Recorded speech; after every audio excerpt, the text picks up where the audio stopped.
بسم الله الرحمن الرحيم. السلام عليكم ورحمة الله وبركاته. إن الحمد لله نحمده ونستعينه ونستغفره ونعوذ بالله من شرور أنفسنا وسيئات أعمالنا. من يهده الله فلا مضل له ومن يضلله فلا هادي له. أشهد أن لا إله إلا الله وحده لا شريك له وأشهد أن محمدا عبده ورسوله وحبيبه وخليله ولا نبي ولا رسول بعده. يا أيها الذين آمنوا اتقوا الله حق تقاته ولا تموتن إلا وأنتم مسلمون. أما بعد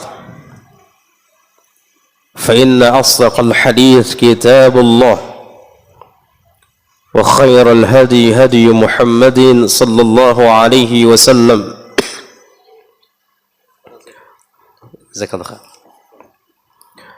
وشر الأمور محدثاتها وكل محدثة بدعة وكل بدعة ضلالة وكل ضلالة في النار.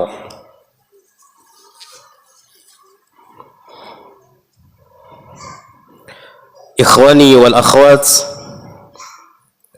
a'azzani Allah wa iyyakum jami'an. Para jemaah rahimani wa rahimakumullah, yang mudah-mudahan Allah merahmati kita dan memuliakan kita seluruhnya.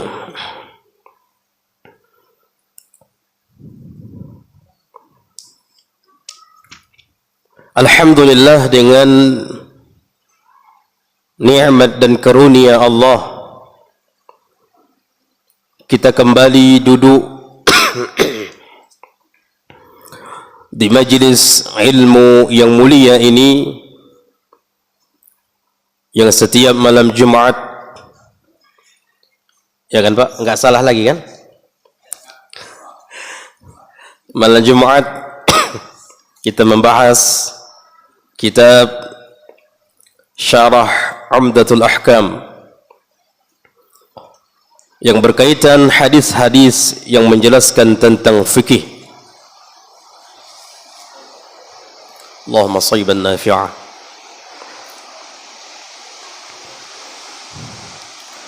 Kemarin kita sudah membahas hadis yang ke-10, Al-Hadithul Ashir. Hadis yang ke-10 berbicara tentang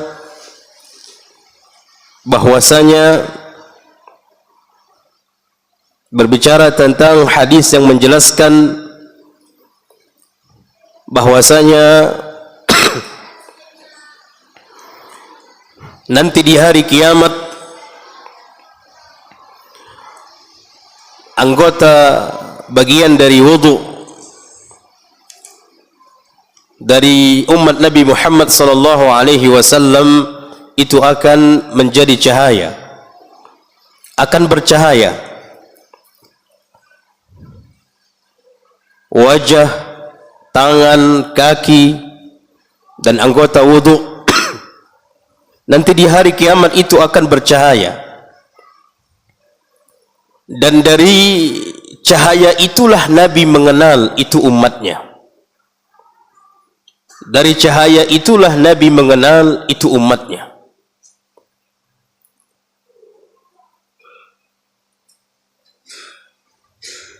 Makanya terjadi khilaf di kalangan para ulama.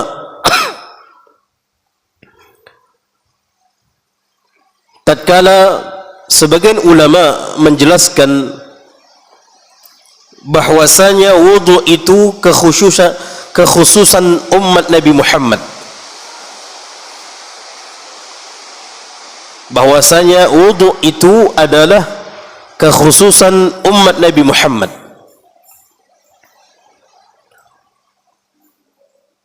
Namun jumhur ulama mengatakan bukanlah wudu'nya kekhususan umat Nabi Muhammad,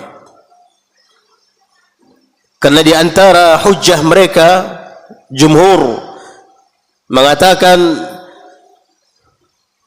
ingat ketika wanitanya Nabi Ibrahim, Sarah, yang raja zalim hasrat kepada wanita Ibrahim, Sarah ada hasrat kepadanya sampai dia memilikinya. Maka tatkala di dalam riwayat itu, tatkala sebelum itu terjadi, Sarah meminta kepada raja yang zalim untuk berwudu dan salat, lalu raja tersebut mengizinkannya. Termasuk juga dalil jumhur yang mengatakan wudu itu bukan kekhususan umat Nabi Muhammad, kisahnya Juraih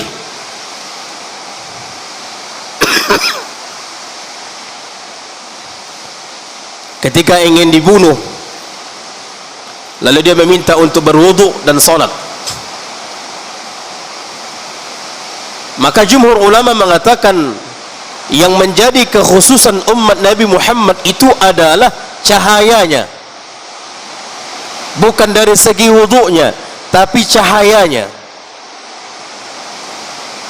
Cahaya yang dimiliki oleh khusus umat Nabi Muhammad, dan cahaya itu memang dasar dari anggota wudu. Maka itu kekhususan. Maka dengan itulah Nabi mengenal umatnya, karena adanya cahaya tersebut.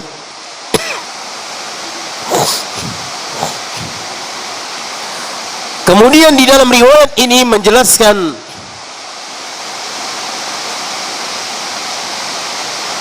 faman istata'a minkum ayyutila ghurratahu falyaf'al. Barang siapa di antara salah satu kalian yang mampu memanjangkan cahaya itu, maka lakukanlah. Memanjangkan cahaya tersebut, maka lakukanlah.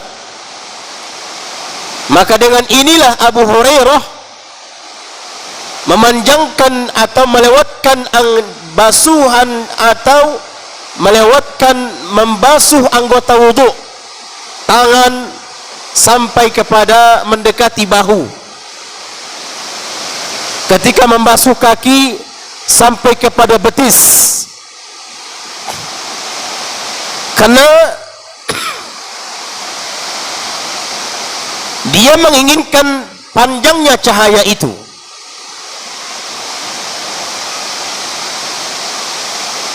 Makanya kemarin ada di antara kita bertanya,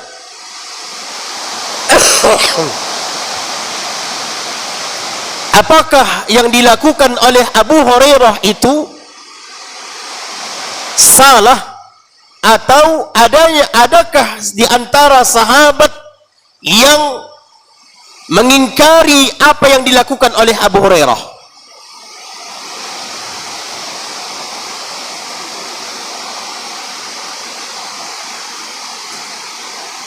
Dalam permasalahan perbuatan Abu Hurairah ketika membasuh tangan sampai kepada mendekati bahu, dan ketika membasuh kaki sampai kepada betis,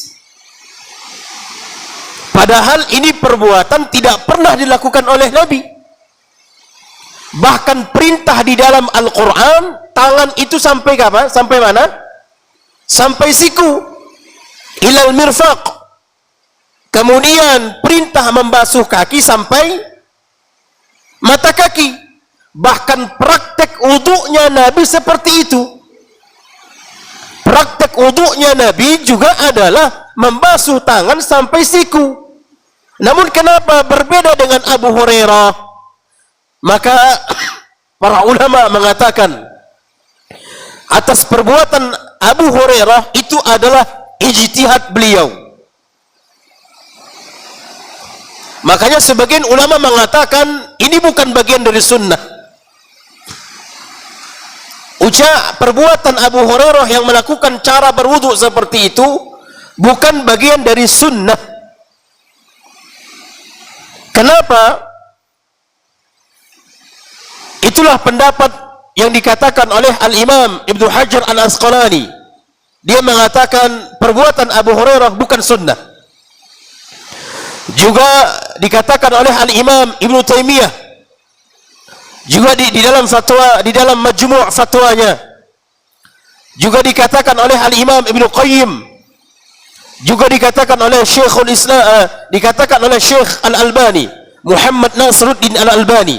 Mereka ulama-ulama ini mengatakan apa yang dilakukan oleh Abu Hurairah bukan bagian dari sunnah. Bahkan kita melihat ada beberapa riwayat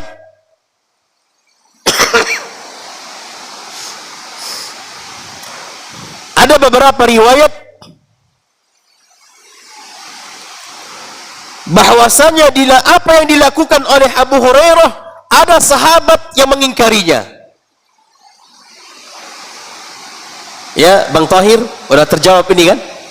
Adanya sahabat yang mengingkarinya. Siapa itu? Disebutkan dari riwayat an Abi Hazim. Jadi yang mengingkari, di antara yang mengingkari sahabat Abu Hurairah perbuatan cara berwuduknya adalah Abu Hazim. Abu Hazim ini juga adalah seorang sahabat. Qala kuntu khalfa Abi Hurairah, aku pernah di belakang Abu Hurairah, wa huwa yatawadda lis-salah. Abu Hurairah ini wudu untuk salat. Fakana yamuddu yadah hatta yablugha iftah.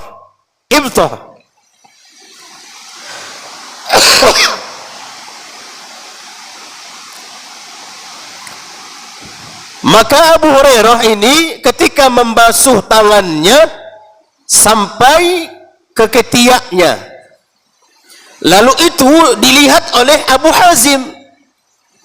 Faqultu ya Abu Hurairah, ya Abu Hurairah, ma hadzal wudu? Kata Abu Hazim, ya Abu Hurairah, wudu apa ini?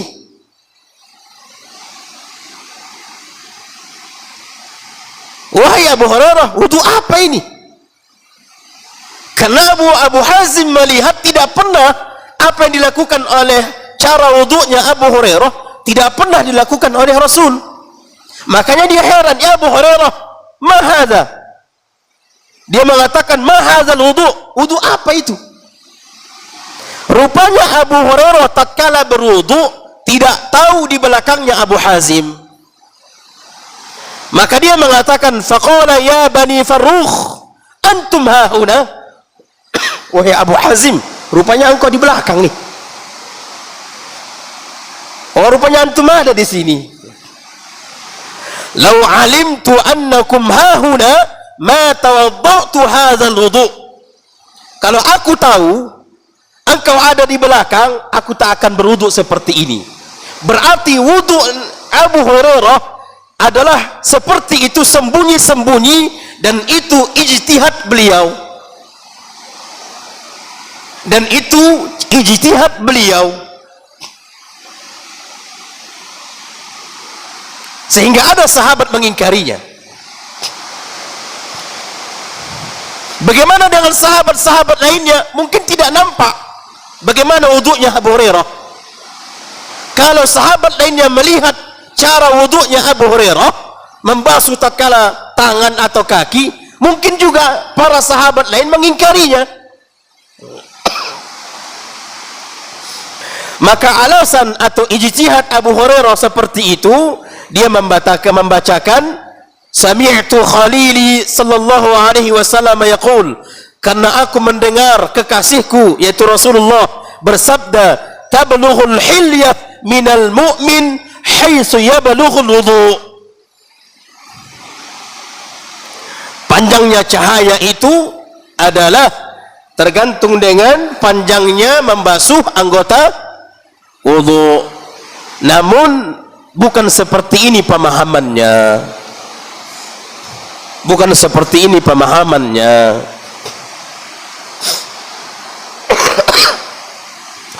Alasan yang kedua, sebagaimana pernah kita sampaikan,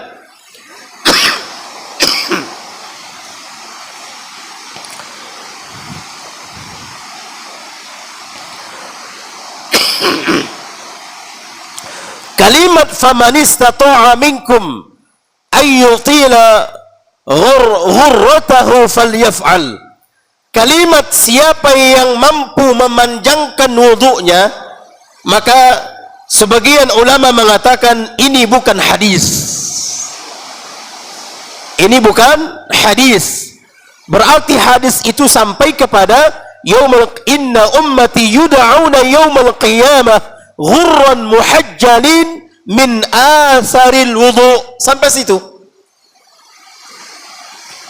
Adapun tambahan faman istata'a minkum ayyutila ghurratahu falyaf'al, sebagian ulama mengatakan itu tambahan dari kalimat Abu Hurairah.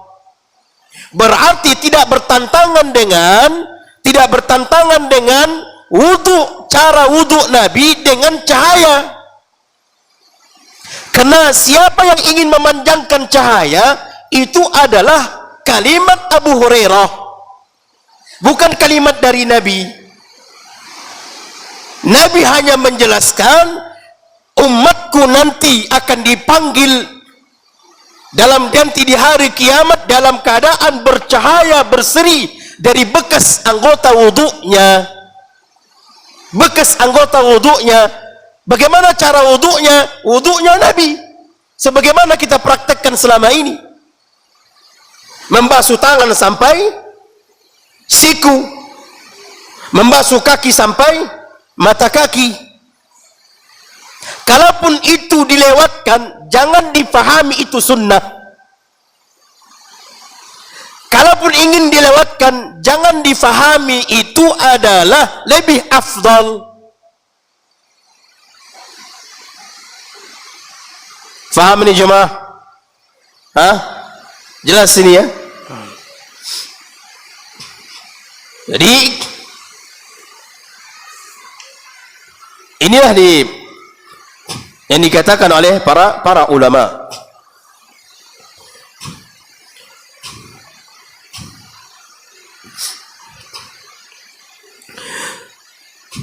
Jadi alasan Abu Hurairah memanjangkan ketika membasuh tangan atau kaki dan kaki, beliau menyampaikan hadis tablughul hilyah minal mu'min haitsu yablughul wudu.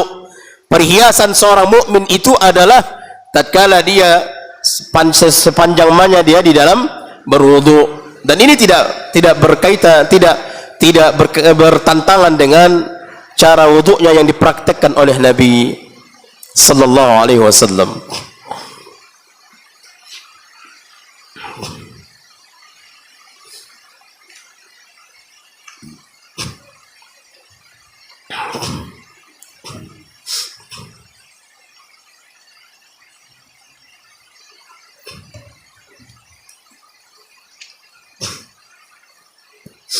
Namun ada juga sebagian ulama mengatakan perbuatan apa yang dilakukan oleh Abu Hurairah bagian dari sunnah. Terjadi khilaf ya di kalangan para ulama, memanjangkan atau membasuh wudhu seperti Abu Hurairah atau sampai kepada lewat dari siku, maka bagian dari sunnah. Namun banyak ulama atau jumhur ulama membantahnya. Jumhur ulama membantahnya, dan itu bagian dari sunnah. Kalau seandainya pendapat ulama apa yang dilakukan oleh Abu Hurairah itu bagian dari sunnah, maka membutuhkan dalil khusus. Membutuhkan dalil khusus. Mana dalil bahwasanya Nabi pernah melewatkan dari siku? Mana dalil Nabi pernah membasuh lewat dari mata kaki? Butuh dalil. Allah itu, ya Allah, itu penat di dalam mencari ilmu itu. Makanya demi Allah, ilmu tidak boleh diberi atau dihargai dengan angka. Gak bisa jemaah.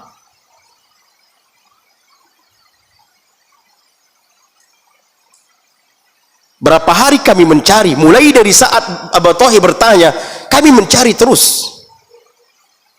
Makanya apa yang kami sampaikan mungkin 1 jam, tapi menyiapkannya 3 jam, 4 jam.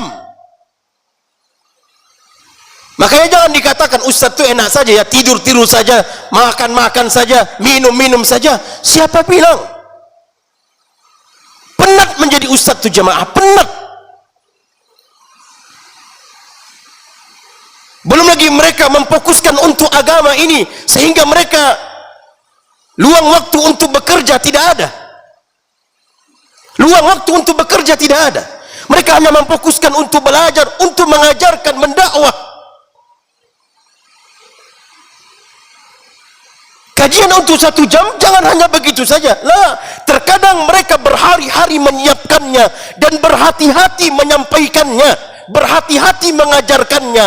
Kalau salah, dosa jariah, neraka. Ini ngeri. Namun terkadang kita menghargai dengan angka. Subhanallah. Bertobat kita kepada Allah. Tundukkan hati kita, tundukkan mata kita, tundukkan keapaan kita, tawaduk kepada Allah. Tawaduk kepada Allah.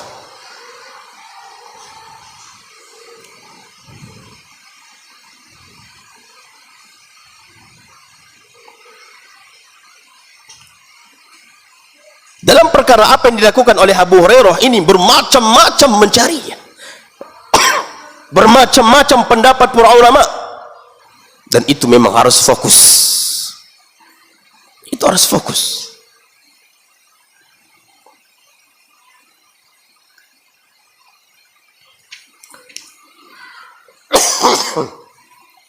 Baik, alhamdulillah kita sudah selesai dari hadis yang ke-10. Kita sudah selesai dari hadis yang ke-10. Ana berharap ini jelas dan tidak ada lagi sesuatu yang tidak jelas di kepalanya. Dan kalau seandainya pun masih ada yang belum jelas dalam perkara ini, maka juga tidak masalah dipertanyakan. Namun secara umum adalah yang sahih itu, ada yang paling rajih adalah berwuduklah seperti wuduknya Nabi. Di dalam membasuh sampai yang dipraktekkan oleh Nabi, dipraktekkan oleh Utsman, dan dikabarkan atau ditentukan batasan di dalam membasuhnya oleh Al-Quran.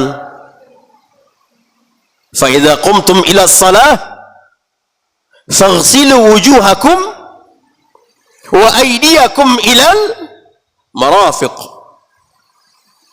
wamsahu bi ru'usikum, dan seterusnya. Baik. Kemudian masuk kita kepada al-hadis al-hadi ashar. Masuk kita kepada hadis yang baru, hadis ke-11.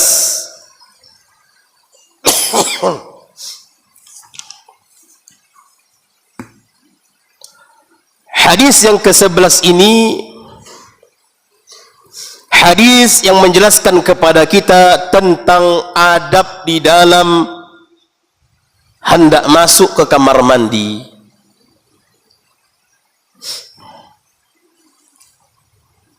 Ini menunjukkan agama kita ini luar biasa. Tidak ada satu sekecil apapun kecuali sudah dijelaskan. Sampai masuk ke kamar mandi pun ada dalilnya, ada adabnya.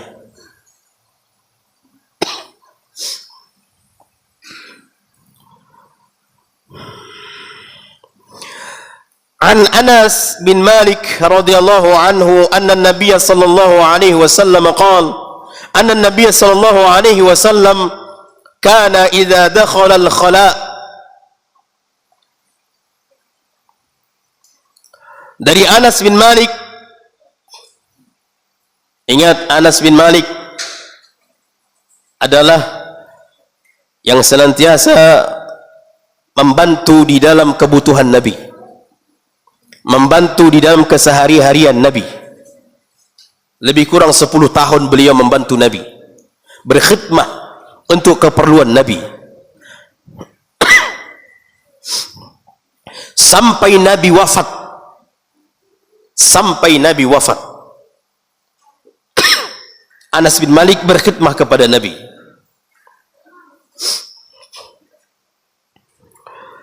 Cerita Anas bin Malik,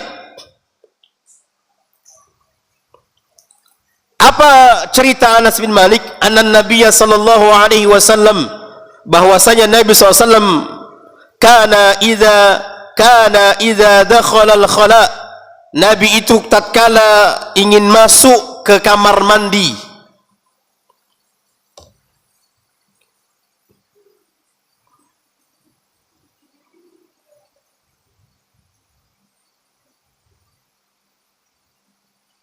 pernah enggak Pak mendengar kalimat jamban?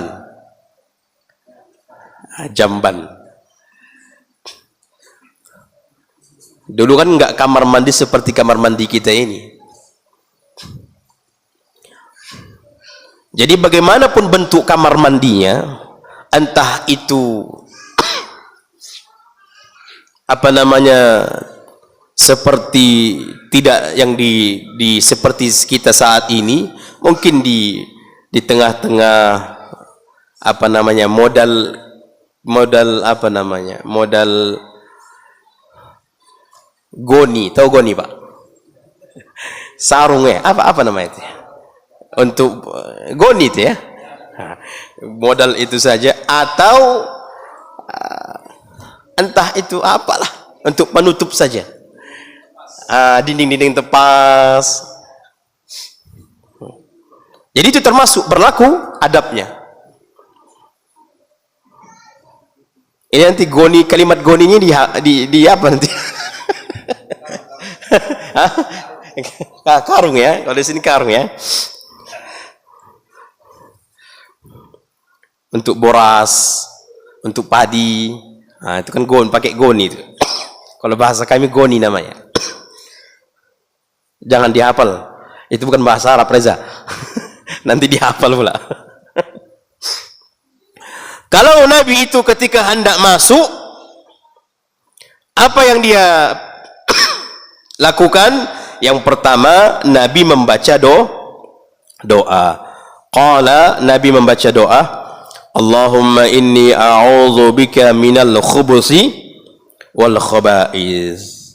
Jadi ini penjelasan dari Anas, doa ini dibaca mau masuk ke mana? Ke kamar mandi, ke toilet. Ini penjelasannya. Jangan doa ini dibaca ke tempat lain.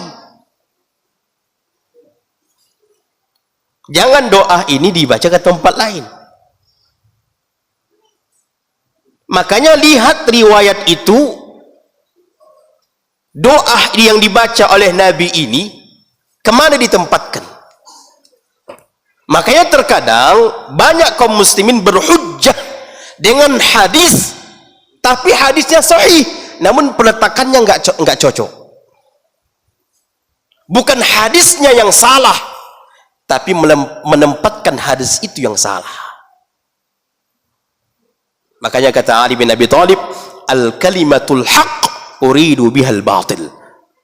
Kalimatnya benar, namun menempatkan kalimat itu kepada batil.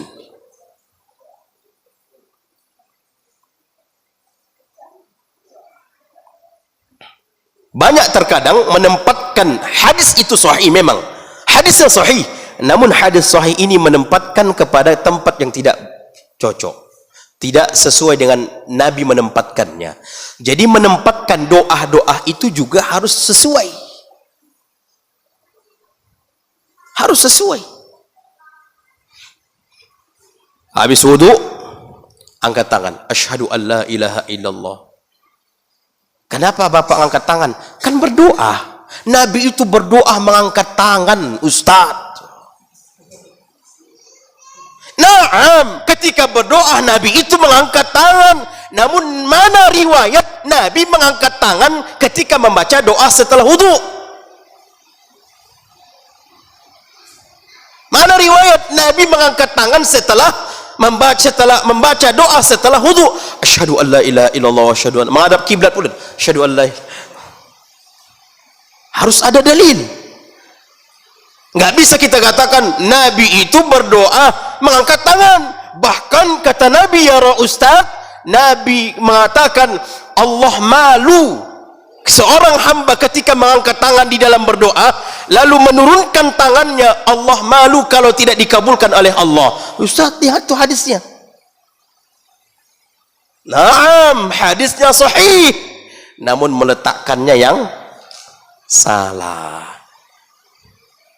Kalau bacaan doa ini jelas Nabi mengatakan, jelas Anas bin Malik mengatakan, kana anan nabiyya sallallahu alaihi wasallam kana idza dakhala al-khala, Nabi itu membaca doa kalau masuk ke kamar mandi, Allahumma inni a'udzubika minal khubusi wal khaba'ith. Jelas Anas bin Malik mengatakan. Namun bisakah kita katakan ketika mau tidur, Allahumma inni a'udzubika minal khubusi wal khaba'ith? Bisa? Hadisnya sahih, doanya sahih, sahih, namun meletakkannya yang tidak sahih. Itulah butuh ilmu. Tidak semua doa mengangkat tangan. Bahkan ada orang mau masuk kamar mandi juga pakai ini. Masuk, Allahumma inni a'udzubika minal khubusi wal khaba'ith. Masuk. Ini lihat hadisnya. Apakah Nabi mengangkat tangan? Penjelasan dari Anas bin Malik? Tidak. Kalau ada penjelasan Anas bin Malik atau Anas sahabat lain atau riwayat lain, Nabi mengangkat tangan ketika berdoa, membaca doa, mau masuk ke kamar mandi, sebutkan riwayatnya. Jadi tidak semua membaca doa itu mengangkat tangan. Kalau begitu dalam kendaraan gimana? Ketika hujan, ya Allah, Allahumma shayban nafi'ah, tertabrak jadi. Enggak semua. Maka meletakkan itu. Nah, Nabi pernah itu berdoa sampai mengangkat tangannya di perang Badar itu. Nabi mengangkat tangan sampai imamahnya jatuh. Saking tingginya Nabi mengangkat tangannya, berharap kepada Allah. Namun tidak semua doa harus mengangkat tangan. Makanya mengangkat tangan ini pun butuh sesuai dengan dalil.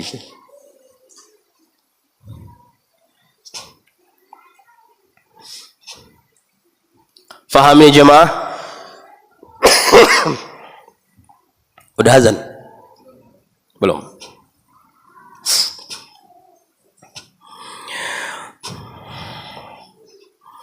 Allahumma inni a'udzubika.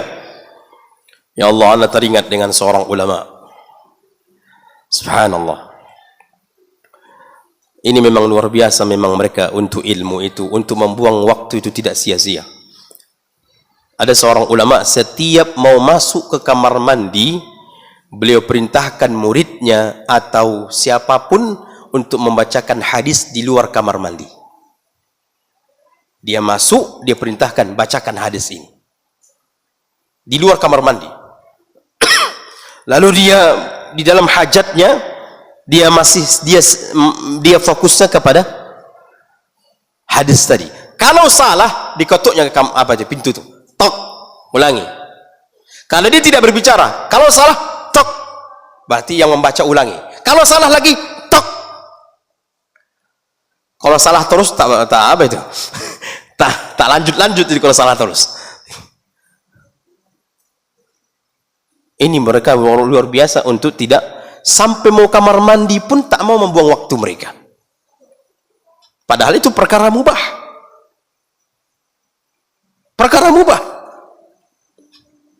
Namun tatkala mereka masuk ke kamar mandi, jangan sia-sia waktu itu. Ini terkadang ada orang subhanallah 15 menit santai-santai menghayal di kamar mandi itu. Apalagi rokok. Rokok, subhanallah. Santai-santai menghayal. Bahkan padahal syariat itu cepat-cepat keluar dari situ. Kenapa? Karena di situ yang pertama tempat kotor, yang kedua tempatnya jin. Makanya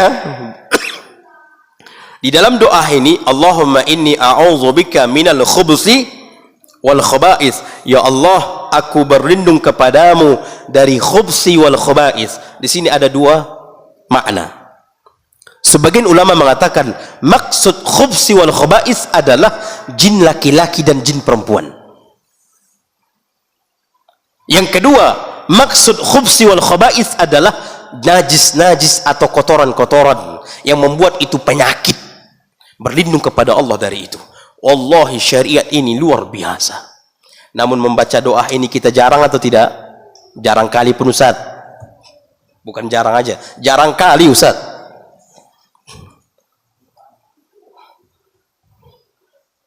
Padahal isi kandungan doa ini luar biasa. Semua yang membawa mudarat kita di kamar mandi itu berlindung kepada Allah. Karena satu-satunya Allah yang bisa memelihara kita dari itu.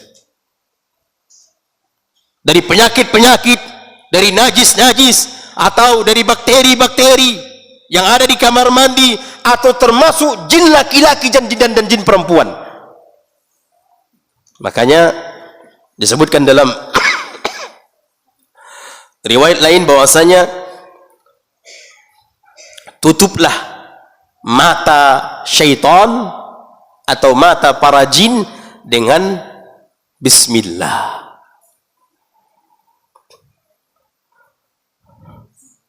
Jangan sampai aurat kita dilihat oleh jin laki-laki dan jin perempuan. Ketika membuka aurat, bismillah, tersitarlah, terlindungilah mata para jin dan para syaitan. Terkadang kita lupa ini. Ya Ustaz, semakin banyak mengaji Ustaz, semakin lupa Ustaz. Mungkin penuh mungkin ya. Subhanallah. Buka baju kita, bismillah, lupa. Dilihat jin. Para ikhwan dan para akhwat, jangan lupa mengucapkan bismillah, karena itu sitar dari pandangan jin. Terkadang kita berhati-hati dari pandangan laki-laki bagi akhwat, terkadang kita berhati-hati dari pandangan perempuan dari ikhwan, namun tidak berhati-hati bebas dari pandangan jin dan persyaitan dan para syaitan. Kenapa? Karena kita tidak menutup mata mereka, penglihatan mereka, dan menutup itu kata Nabi SAW, bismillah. Makanya ketika masuk, Allahumma ini doa. Ya Allah, aku berlindung dari jin laki-laki dan jin perempuan. Makanya insya Allah kalau kita membaca doa ini, hilang itu menghayal-hayal itu, hilang itu. Karena menghayal-hayal itu datang dari syaitan tuh. Sampai na'udzubillah, ana pernah mendapatkan subhanallah, untuk menemukan lirik lagu itu pun dari kamar mandi terkadang. Untuk membuat karangan-karangan, untuk membuat apa kalimat-kalimat untuk lagu itu, dari kamar mandi dapatnya. Itu karena menghayal itu. Apa ya? Oh iya. Subhanallah.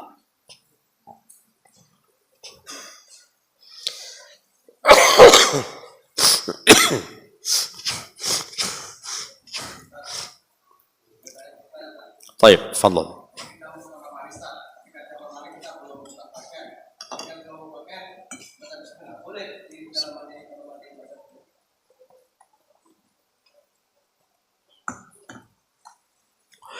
Baik, masuknya kita mengucapkan bismillah dalam doa ini. Kalau di kamar mandi terjadi khilaf, dan ana lebih condong kalau bisa kita elakkan ucapan bismillah ini di kamar mandi.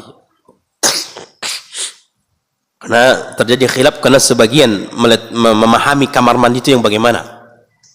Apakah di toiletnya atau apa namanya tempat kita membuang kotoran itu, atau kamar mandi yang tidak ada tempat pembuangan kotorannya?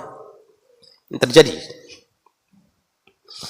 Namun kalau misalnya kamar mandi itu tidak kamar mandi itu tidak ada di sana mirhat itu memang tempat pembuangan itu, klosetnya. Mirhat itu klosetnya. Kalau nggak ada di situ, sebagian ulama membolehkan. Ini yang terjadi perselisihan di kalangan para ulama. Namun yang untuk selamat dari itu, sebelum masuk itu kita membaca doa. Sebelum masuk itu kita membaca doa. Cukup dengan doa ini sudah cukup. Kadang-kadang Allahumma inni a'udzubika minal khubthil khaba'ith. Ya Allah, aku berlindung kepadamu dari jin laki-laki dan jin perempuan. Dengan membaca doa ini sudah cukup menutupi itu semuanya. Faham Pak ya?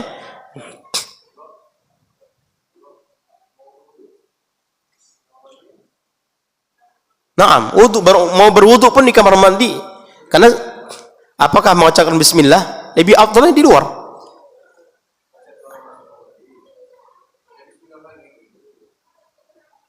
Di dalam kamar mandi, di luar kamar mandi, masuk baca doa masuk kamar mandi. Allahumma inni a'udzubika minal khubthil khaba'ith. Di mana? Di luar. Oh enggak, itu jamak namanya.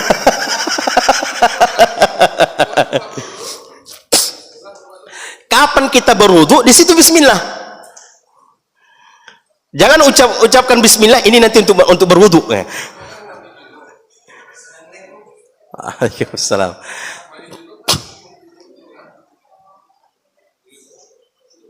Gimana?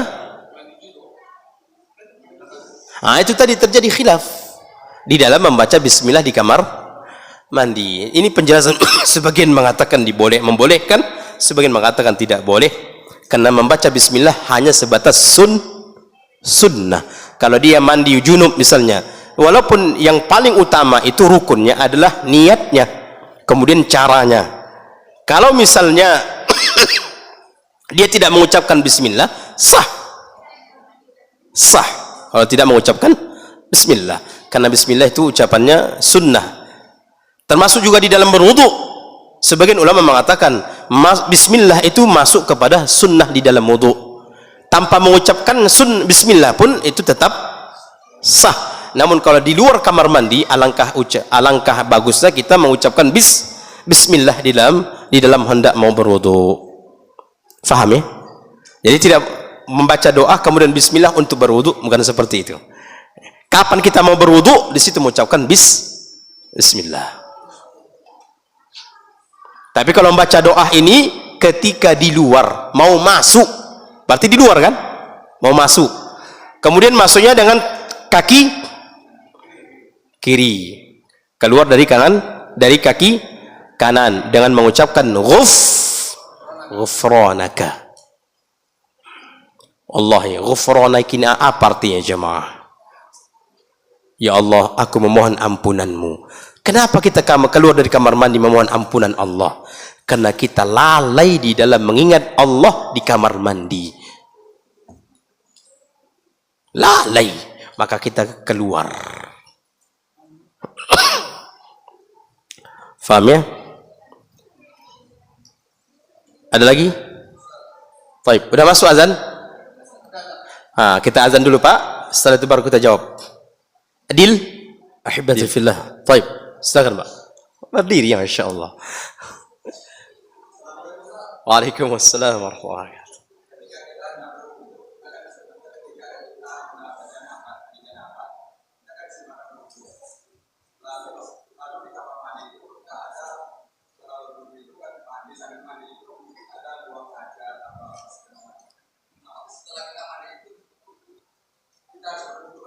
Naam. Ini kayak pas janabah kemarin cocoknya ini. Tapi masih satu bab apa ya? Toharah ya. Enggak lewat dari bab taharah ya. Belum masuk ke bab salat ya. Nah, terjadi khilaf. Terjadi khilaf di kalangan para ulama, apakah ketika sebelum kita mandi janabah kemudian kita berwuduk sebelumnya seperti wuduknya salat, dan boleh ketika membasuh kaki boleh langsung, dan boleh setelah mandi baru diakhiri dengan membasuh kaki. Ini dua metode, dua cara. Cara pertama berwuduk sampai seperti wuduknya salat sampai membasuh kaki, baru menyiram dari sebelah kanan, baru mandi. Namun sebagian metode yang kedua juga, dan ini juga pernah dilakukan oleh Nabi SAW, sebelum dia berwuduk, sebelum dia pas ketika membasuh kaki diakhirkan. Berarti tangan, wajah, tangan, kemudian kepala sampai telinga. Begitu membasuh kaki dia tidak basuh, maka dia langsung mandi. Dia basuh dari sebelah kanan, baru sebelah kiri. Habis dia mandi selesai, baru dia basuh kakinya terakhir. Habis itu baru dia keluar. Ini metode kedua. Ini cara kedua, dan kedua-duanya sahih. Terus bagaimana ketika kita berwudu? Di situ kita juga membuang baul misalnya. Maka bagaimana? Apakah kita mengulangi wudu lagi apakah kita mengulangi wudu lagi setelah mandi? Memang disebutkan dalam riwayat Nabi setelah mandi janabah Nabi tidak berwudu lagi. Berarti Nabi mencukupkan wudu yang pertama. Wudu yang pertama. Nabi tidak berwudu lagi. Begitu selesai dia sempurnakan wudunya atau dia sempurnakan mandinya, kemudian keluar, dan Nabi tidak berwudu lagi untuk sholat. Maka Allahu a'lam, apakah Nabi di waktu sebelum menyempurnakan itu, apakah ada dia membuang baul atau apa? Allahu a'lam. Maka ana pernah juga mendengar sebagian asatidzah mensyarah hadis ini atau mensyarah permasalahan ini, beliau mengatakan untuk lebih selamatnya kita wudu dulu atau mengulangi wudu. Karena sampai kita mendapatkan dalil atau penjelasan benar-benar kondisi ke saat kita. Karena di situ kalau memang secara kalau sudah dia mandi, berarti itu kan menghilangkan hadas besar. Kalau sudah hilang hadas besar, berarti hadas kecil juga terikut. Hadas kecil juga sudah terikut. Makanya Nabi tidak berwudu lagi. Setelah selesai bermandi, udah langsung sholat. Atau selesai, dia tutup. Dia tidak berwudu kembali lagi. Namun, Anda juga mendapatkan di antara penjelasan asatidzah kita, kalau memang kita di saat itu membuang baul, setelah berwudu, di tengah-tengah mandi itu kita membuang baul atau membuang angin, maka berwudu lagi untuk sholat. Allahu a'lam bissawab. Jelas Pak? Baik. Habis. Baik. Ini pertanyaan ini dalam arti apakah bisa kita berwudu? Selesai berwudu, kita keluar dan tidak sengaja menyentuh kemaluan kita sendiri. Apakah itu membatalkan wudu kita? Menyentuh kemaluan itu setelah berwudu, apakah dengan syahwat atau tersentuh? Tersentuh tidak membatalkan wudu. Nah, terjadi khilaf, sebagian ulama mengatakan tidak termasuk membatalkan wudu. Jangan pada detail kali. Udah bisa difahami itu. Jadi kalau sebagian mengatakan bahwasanya kalau dia menyentuhnya dengan syahwat baru batal wudu. Kalau tersentuh terjadi khilaf, sebagian ulama mengatakan tidak membatalkan wudu.